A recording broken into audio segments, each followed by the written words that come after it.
Hey guys, how's it going? Chad back with you with some more RC modeling videos. Um, it's been a long delay, long summer and winter. Got a house, did a lot of remodeling. Um, Not much flying, a little bit of model building. Been working on some Bandai Star Wars kits and stuff for all you people that like the models and such. But kind of got back into one of my old hobbies, which was RC cars. Um, I've got another build that I've gonna shoot some video for that I've been working on. But this is the latest project. This is the Vaterra Ascender, the Bronco, which is the shorter wheelbase version. And basically what I'm going to be doing is putting a whole bunch of parts into this thing. As you can see, I've already got it tore down pretty good. I've been stripping parts off of it, selling parts to people that need stock parts, and just getting rid of a lot of the stuff that I don't need. Some people might be totally familiar with RC cars and some people don't. Might not be. This is 1.9 inch crawler that I'm building using 1.9 inch tires. Um, it's going to have censored brushless motor system built into it, and all kinds of good stuff. Now, out of the box, these things are probably one of the best performing remote control cars that you can get it to if you want something to just trail with, walk around, drive around, do some rock crawling, do some mud crawling, all that kind of stuff. Um, but of course, there's some free mods that you can do, and then there's some not so free mods. So I've been selling a lot of the quadcopter stuff to try to fund the whole project. But anyway, I'm going to give a shout out to Nate Dogg and Bill and Vic on RC Crawler for some of their ideas that I'm blatantly going to steal in order to make the crawler perform better. And I'll also be throwing some of my own twists and turns on it as well. So as you can see right now, got the engine all tore out of it. The speed controller, of course, all the wheels are off and everything. I've got the front axle off because there's some stuff inside here that we need to do. I've actually already done it. I'll show you what you do when we get to the rear axle. Um, Kind of tighten everything up in there a little bit and get rid of some play.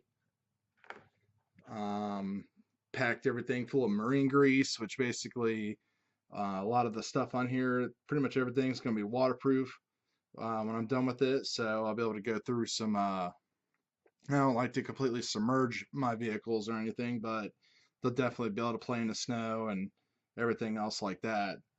So, going to figure out where I'm going to get to work here next, and I will be right back.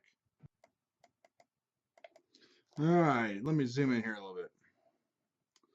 So the first thing that we're going to do is we are going to remove the front battery tray, which basically sits in here like that, except down underneath that bar, and connects to the chassis up here and down here um, with these side pieces right here. Now, a couple people have figured out that if you take these two pieces off the sides and flip them from side to side and front to back and actually use these to mount your rear links, which basically your rear upper links and everything kind of help with the articulation of everything, how it moves and crawls and such. The problem is when you have a setup like that with shocks and the links and everything, when you put high power to it and speed, you get a torque twist, which basically makes your frame kind of, one wheel kind of pop off and such, and kind of want to roll over. So the whole point of this is twofold. It's to basically do that to help minimize the torque twist, which is going to be a combination of a few other things as well besides this mod. And the other point of this is to move this battery tray in the front to an actual different location and remove this metal bar here.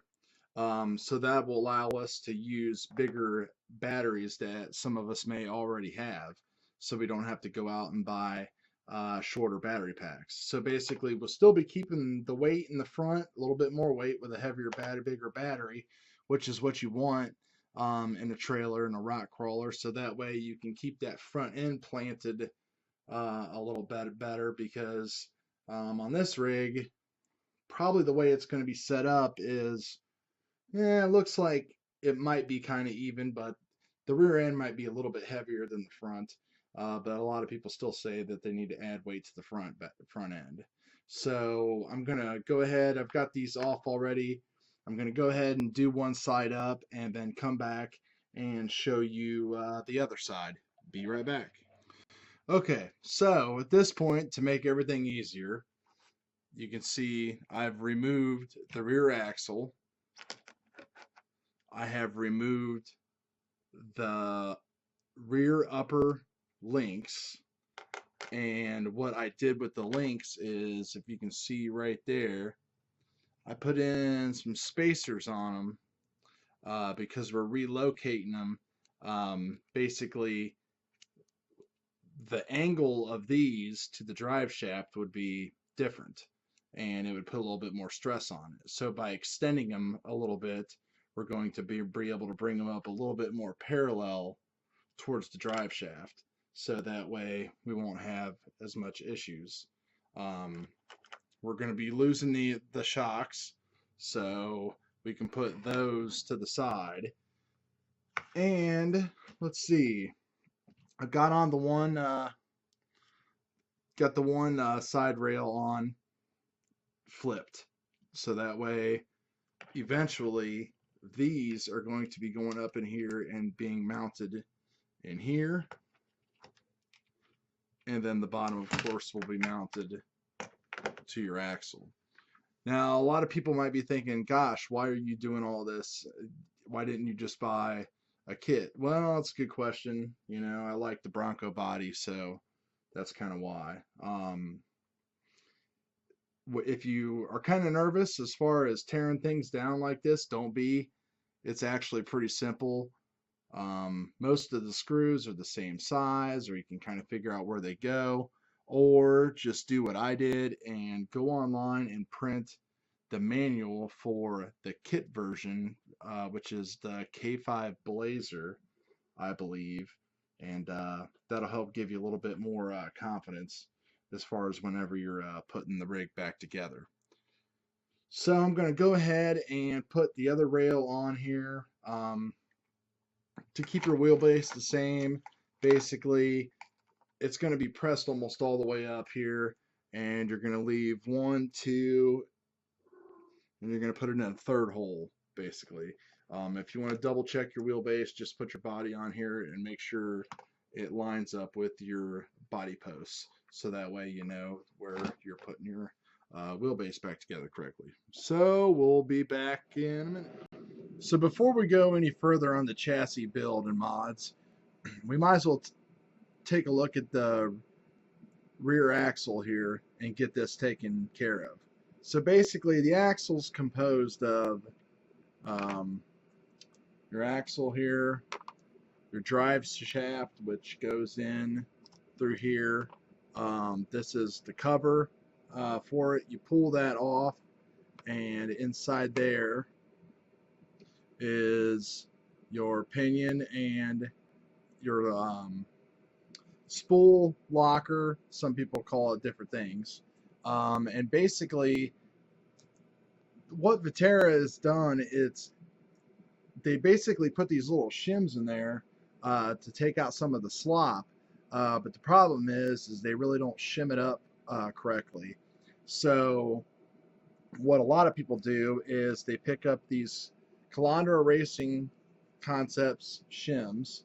These are 8mm, and I believe they're 0.06 millimeters or maybe inches in thickness. And the way that this comes is you'll have these two shims on the back of one of your bearing, and they'll all be on one side.